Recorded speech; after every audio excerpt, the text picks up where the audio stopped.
नमस्कार दोस्तों, स्वागत है आपका हमारे YouTube channel the earth classes पर। हमारा टॉपिक चल रहा था सामान्य विज्ञान।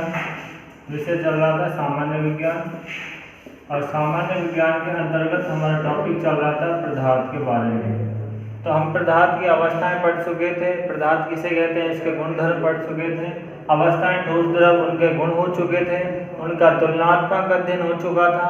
आज हम एक छोटा सा टॉपिक जो इसी से जुड़ा हुआ है उसके बारे में अध्ययन करने वाले हैं, जिस टॉपिक का नाम है अवस्था रूपांतरण। अवस्था रूपांतरण, इसके बारे में आज हम अध्ययन करने वाले हैं। तो देखिए, आपने पिछली वीडियो में पदार्थ की 2 वीडियो डल चुकी हैं और ये पदार्थ की हमारी 3री वीडियो है। तो 2 वीडियो में मैंने आपको पदार्थ के गुणों के बारे में, ठोस द्रव गैसों के बारे में बता दिया था, उनके गुणधर्म, और तीनों में अंतर तुलनात्मक अध्ययन हम बता चुके थे। आज हम पढ़ेंगे, हमारा टॉपिक है अवस्था रूपांतरण, इसके बारे में हम बात करेंगे। तो देखिए, पिछली वीडियो में आपने पढ़ा था कि कोई भी पदार्थ है, उस पदार्थ की 3 अवस्थाएं होती हैं। पदार्थ की अवस्थाएं, तो मैंने आपको बताया था कि पदार्थ की मुख्य रूप से या व्यवहारिक रूप से 3 अवस्थाएं होती हैं जो हमारे दैनिक जीवन में काम आती हैं। एक होती है ठोस अवस्था, एक होती है द्रव अवस्था, और एक होती है हमारी गैस अवस्था। ये 3 अवस्थाएं होती हैं। इनके क्या क्या गुण हैं ये हम पहले वीडियो में पढ़ चुके हैं, पहले वाली वीडियो में। आज हम पढ़ेंगे कि ये अवस्थाएं एक दूसरे में क्या हो जाती हैं, चेंज हो जाती हैं। तो ये किस प्रकार से चेंज होती हैं उनके बारे में हमें यहाँ पढ़ना है। तो ये पदार्थ की 3 अवस्थाएं थी जो हमने पढ़ ली थी, पहले पढ़ चुके जिनके बारे में। तो देखिए, आज हम पढ़ते हैं। तो देखो, तो पदार्थ की कोई सी अवस्था है, तो एक बात जो हमें ध्यान रखनी है कि किसी निश्चित ताप पर या सामान्य ताप पर कह सकते हैं कि सामान्य ताप व दाब पर, सामान्य व ताप व दाब पर पदार्थ की निश्चित अवस्थाएं पाई जाती हैं। पदार्थ की निश्चित अवस्थाएं होती हैं या पाई जाती हैं, निश्चित अवस्थाएं पाई जाती हैं। किस पर? सामान्य ताप और दाब पर निश्चित अवस्थाएं पाई जाती हैं पदार्थ की। जब हम इन सामान्य ताप और दाब में क्या करते हैं, परिवर्तन करते हैं, तो परिवर्तन से पदार्थ की अवस्था क्या हो जाती है, चेंज हो जाती है। एक अवस्था से दूसरी अवस्था में बदल जाती हैं। और पदार्थ की अवस्थाओं का एक से दूसरी अवस्था में बदलना ही क्या कहलाता है, अवस्था परिवर्तन कहलाता है। यानी अवस्थाओं का एक दूसरे में रूपांतरित होना या एक दूसरे में बदल जाना अवस्था परिवर्तन कहलाता है। लेकिन एक निश्चित सामान्य ताप और दाब पर पदार्थ की निश्चित अवस्थाएं पाई जाती हैं। तो हमें जो ध्यान रखना है कि अवस्था रूपांतरण के लिए, जो पदार्थ की अवस्था है, उन अवस्थाओं के रूपांतरण के लिए, अवस्था रूपांतरण के लिए 2 भौतिक राशियां चाहिए हमें। 2 भौतिक राशियां, 2 भौतिक राशियां, 2 भौतिक राशियां हैं ताप व दाब। ये 2 भौतिक राशियां हमें चाहिए, ताप और दाब। अवस्था रूपांतरण के लिए 2 भौतिक राशियां ताप और दाब चाहिए। ताप और दाब की सहायता से ये क्या हो सकती हैं, अवस्थाएं एक दूसरे में परिवर्तित हो सकती हैं। तो पहला प्रश्न तो यही होता है कि अवस्था रूपांतरण के लिए कौन सी भौतिक राशियां आवश्यक होती हैं, ताप और दाब। तो ताप और दाब में परिवर्तन करके हम पदार्थ की भौतिक अवस्थाओं को एक दूसरे में बदल सकते हैं। तो देखिए किस प्रकार से अवस्था परिवर्तन ताप और दाब होने से बदल जाती है, अवस्था एक दूसरे में बदल जाती है। तो देखिए, समझिए इसे। देखो, कोई भी पदार्थ है, वो पदार्थ आपको मालूम होगा कणों से मिलकर बना होता है। नहीं मालूम तो नेक्स्ट वीडियो में मैं इसके बारे में बताएंगे हम डिटेल से आपको। तो पदार्थ होता है जो कणों से मिलकर बना होता है, और उन कणों के मध्य 2 प्रकार के बल कार्य करते हैं, 2 बल कार्य करते हैं। तो उन 2 बलों के परिणामी प्रभाव पर किसी पदार्थ की अवस्थाएं क्या करती हैं, निर्भर करती हैं।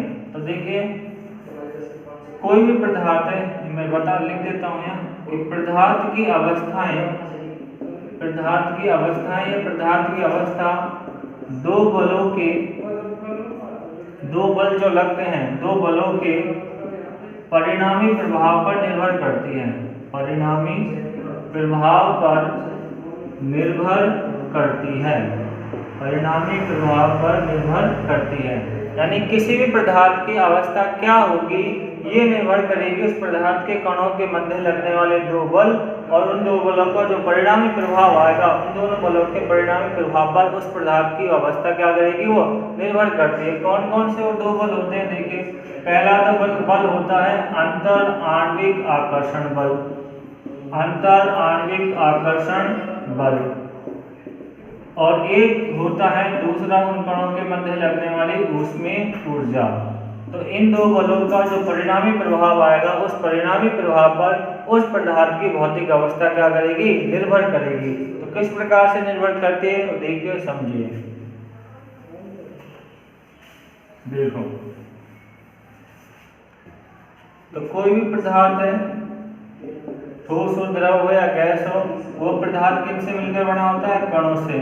और उन कणों के मध्य दो प्रकार के बल क्या करते हैं, कार्य करते हैं, दो बल कार्य करते हैं। एक तो होता है पहला अंतर आणविक आकर्षण बल, अंतर आणविक आकर्षण बल एक तो इस पर निर्भर करता है, और दूसरा निर्भर करता है ऊष्मीय ऊर्जा पर। किस पर निर्भर करता है, ऊष्मीय ऊर्जा पर निर्भर करता है। तो देखो अंतर आणविक आकर्षण बल ये क्या करता है, अंतर आणविक आकर्षण बल, अंतर आणविक आकर्षण बल है जो कणों के मध्य लग रहा है, ये कणों को क्या करता है, पास लाता है, कणों को निकट लाता है, कणों को निकट लाने का कार्य करता है, कणों को निकट लाने का कार्य करता है। ये कणों को क्या करता है, निकट लाने का कार्य करता है। और ऊष्मीय ऊर्जा क्या करता है, कणों को दूर ले जाने का कार्य करता है, कणों को दूर ले जाने का कार्य करता है। तो दोनों क्या करते हैं, एक दूसरे के विपरीत कार्य करते हैं, और उनका जो परिणामी प्रभाव आता है, उस परिणामी प्रभाव पर किसी भी पदार्थ की भौतिक अवस्था क्या करती है, निर्भर करती है। अंतर आणविक आकर्षण बल जो कणों के मध्य लगता है, कणों के मध्य कणों को निकट लाने का कार्य करता है, और ऊष्मीय ऊर्जा कणों को क्या करती है, दूर ले जाने का कार्य करती है। जब इसका मान बढ़ेगा, अंतर आणविक आकर्षण बल बढ़ेगा, ये वाला बल बढ़ेगा, अंतर आणविक आकर्षण बल बढ़ेगा, इसका मान बढ़ेगा, तो कण क्या आएंगे, पास पास आएंगे। कण कैसे होंगे, पास पास आ जाएंगे। और जब कण पास पास होंगे तो पदार्थ कौन सी अवस्था में आ जाता है, ठोस अवस्था में आ जाता है। उस समय इसका मान क्या हो जाता है, कम हो जाता है। तो कम होने से पदार्थ कौन सी अवस्था में हो जाता है, दूसरी अवस्था में चेंज हो जाता है। तो जब इसका मान बढ़ेगा तो कण दूर दूर हो जाएंगे, तो पदार्थ ठोस अवस्था से गैस अवस्था में, या गैस से द्रव अवस्था में, या ठोस से द्रव अवस्था में बदल जाता है। किस प्रकार वो देखिए, देखो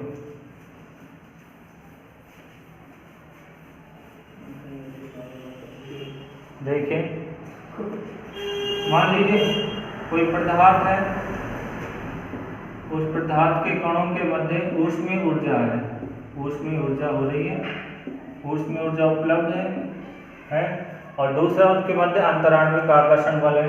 अगर हम क्या करते हैं, पदार्थ के ताप में वृद्धि करते हैं, पदार्थ को हम क्या बढ़ाते हैं, ताप बढ़ाते हैं, ताप क्या करते हैं, बढ़ाते हैं। तो ताप बढ़ाने से क्या होगा, ऊष्मीय ऊर्जा बढ़ेगी, ऊष्मीय ऊर्जा क्या होगी, बढ़ेगी। और ऊष्मीय ऊर्जा पहले से क्या कर रही थी, कणों को दूर दूर ले जाने का कार्य करेगी। तो ऊष्मीय ऊर्जा बढ़ेगी तो कण कैसे होंगे, दूर दूर होंगे।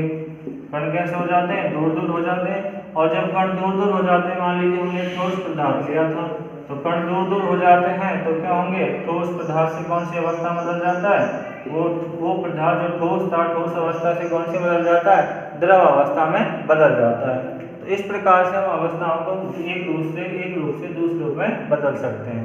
दोबारा देखिए, मान लीजिए कोई ठोस पदार्थ का, उसके कणों के मध्य ऊष्मीय ऊर्जा लग रही थी। अगर हम इस ठोस पदार्थ का ताप बढ़ाते हैं, ताप बढ़ाने से ऊष्मीय ऊर्जा बढ़ेगी। ऊष्मीय ऊर्जा से कण कैसे होंगे, दूर दूर होंगे। क्यों, क्योंकि ऊष्मीय ऊर्जा बढ़ेगी तो जो उसके मध्य लगने वाले अंतर आणविक आकर्षण बल हैं, अंतर आणविक आकर्षण बल वो कैसे होंगे, कमजोर होंगे। अंतर आणविक आकर्षण बल क्या होंगे, कमजोर हो जाएंगे। और जब अंतर आणविक आकर्षण बल कमजोर होंगे तो कण दूर दूर हो जाएंगे। और जब कण दूर दूर हो जाएंगे तो पदार्थ जो ठोस था, ठोस अवस्था से कौन से बदल जाता है, द्रव अवस्था में बदल जाता है। अगर हम ताप को क्या करते हैं, और बढ़ाते हैं, ताप क्या करते हैं, और बढ़ाते हैं। अगर हम ताप और बढ़ाएंगे तो ऊष्मीय ऊर्जा का मान क्या होगा, और बढ़ेगा। तो ऊष्मीय ऊर्जा क्या होगी, ऊष्मीय ऊर्जा अधिक बढ़ेगी, यानी कि और बढ़ेगी। ऊष्मीय ऊर्जा के मान में और वृद्धि होगी, और वृद्धि होगी तो बल और कमजोर होगा, और कण क्या होंगे, और दूर हो जाएंगे। तो कण क्या होंगे, अधिक दूर हो जाएंगे, और भी ज़्यादा दूर हो जाएंगे, अधिक दूर हो जाएंगे।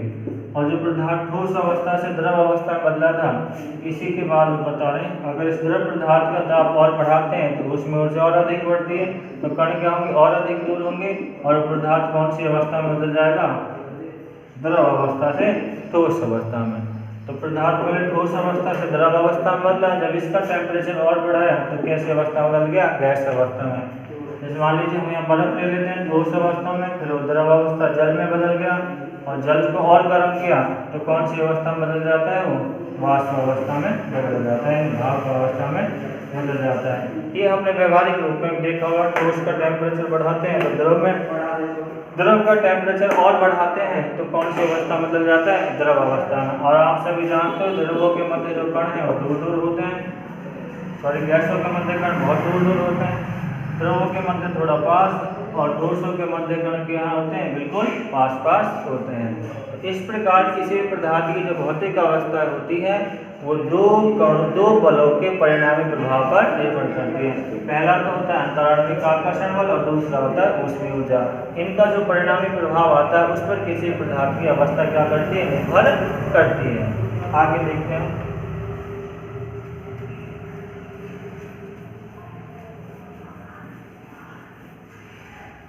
देखें कोई ठोस पदार्थ है, वो ठोस अवस्था से किससे बदल जाता है, द्रव अवस्था में, और द्रव अवस्था से कौन से बदल जाता है, गैस अवस्था में बदल जाता है, गैस से द्रव अवस्था में, और द्रव अवस्था से कौन से बदल जाता है, ठोस अवस्था में बदल जाता है। तो ठोस पदार्थ द्रव अवस्था में बदल जाता है, इसे क्या कहेंगे, संगलन या गलन। द्रव गैस अवस्था में बदल जाता है तो जिस ताप पर वो द्रव अवस्था में द्रव गैस में बदल जाता है उसे क्या कहा जाता है, वाष्पन कहा जाता है। और गैस द्रव में बदलता है इसे क्या कहते हैं, संघनन कहा जाता है। और गैस किसे बदलेगा, द्रव में, वो संघनन कहलाती है प्रक्रिया। और कोई भी द्रव ठोस में बदलेगा तो इसे क्या कहा जाएगा, क्रिस्टलीकरण कहा जाएगा, या इसे जमना कहा जाएगा, या हिमीकरण भी इसे कह सकते हैं।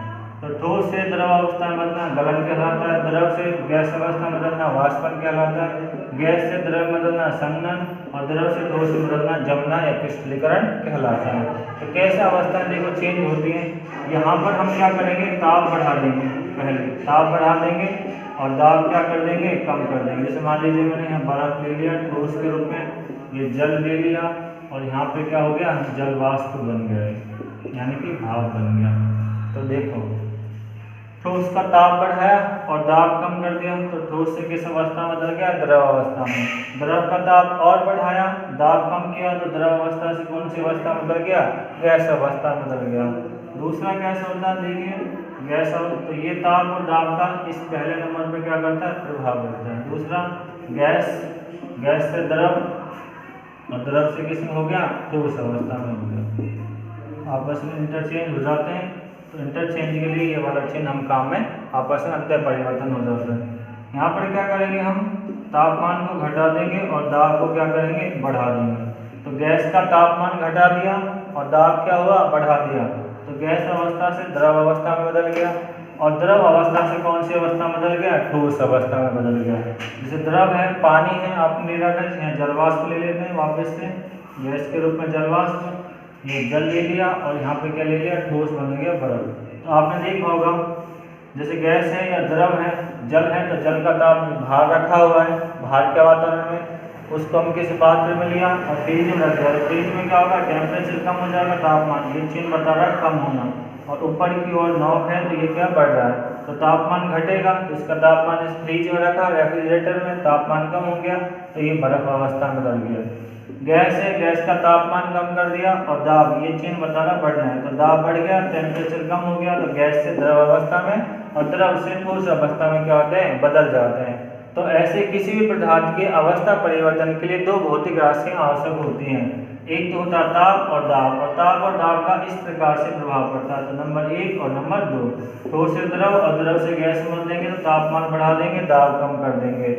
गैस से द्रव और द्रव से गैस में बदलना है तो तापमान क्या कर देंगे, घटा देंगे, और दाब क्या कर देंगे, बढ़ा देंगे। तो दोनों भौतिक राशियों का इस प्रकार से इन पर क्या करता पड़ता है, प्रभाव पड़ता है। तो अवस्था परिवर्तन के लिए दो भौतिक राशियां जिम्मेदार होती हैं, ताप और दाब। ठीक है,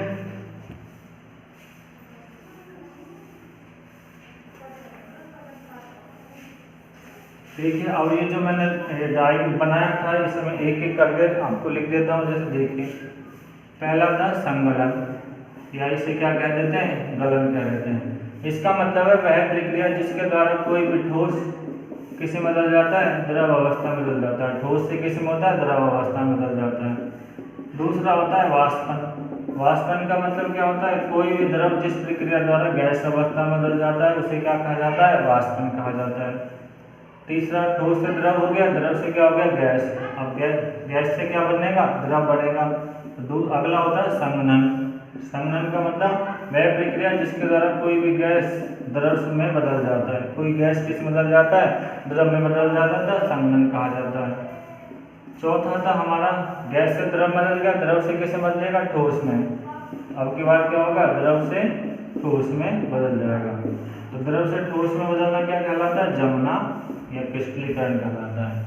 तो ये प्रक्रिया है जो हमें ध्यान रखनी है। और एक और आता है जिसे कहा जाता है उदरपातन।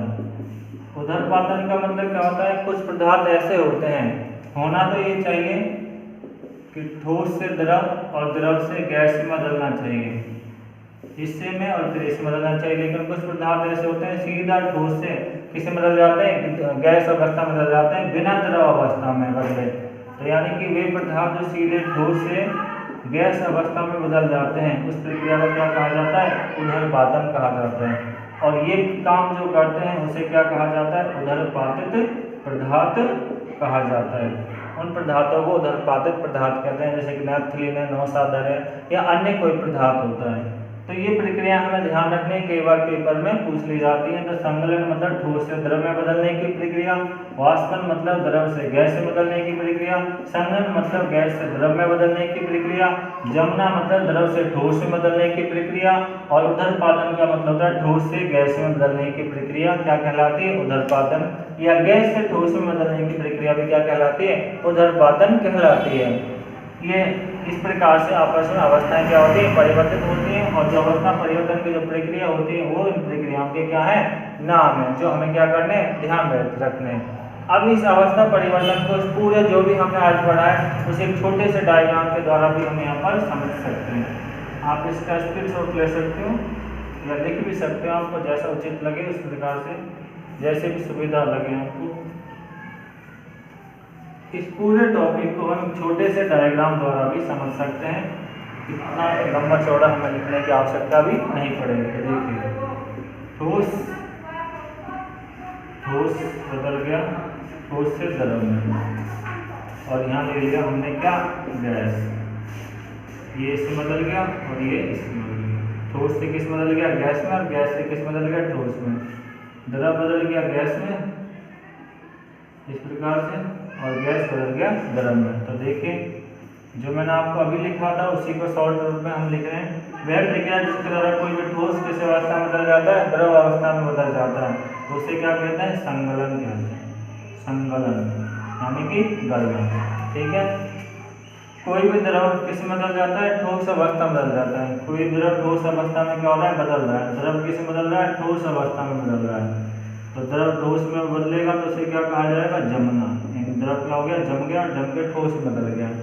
द्रव का किस में बदलना, गैस में बदलना। द्रव गैस में बदल रहा है तो उसे क्या कहा जाएगा, वाष्पन। उसे क्या कहा जाएगा, वाष्पन। और गैस से किस में बदलना, द्रव में बदलना। कोई भी गैस है वो किस में बदल रहा है, द्रव में बदल रहा है, तो इसे क्या कहेंगे, संघनन कहेंगे। क्या कहा जाएगा, इसे संघनन कहा जाएगा।